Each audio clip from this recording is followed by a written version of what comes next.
ஆற்றின் நடுவில் இருக்கிற ஒரு சிவலிங்கத்தை ஒரு முனிவருக்கே எடுக்க அனுமதி இல்ல. அந்த சிவலிங்கத்தை பத்தி உங்களுக்கு தெரியுமா?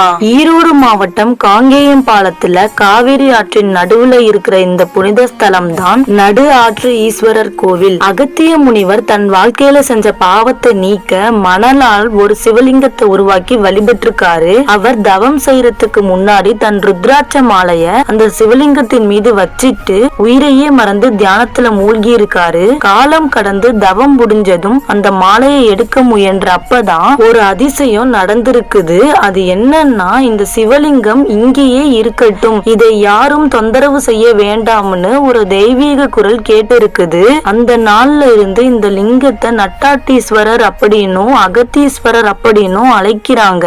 இந்த கோவில்ல ஒரு அத்தி மரம் இருக்குது. அந்த அத்தி மரமானது நூற்றாண்டுகள் ஆகியும் புதிய கிளைகள் எதுவுமே விடாம அப்படியே இருக்குது. உங்களுக்கும் சிவன் பிடிக்கும்னா மறக்காம நம்ம சேனலை லைக் அண்ட் சப்ஸ்கிரைப் பண்ணிட்டு ஓம் நமச்சிவாயன்னு கமெண்ட் பண்ணுங்க.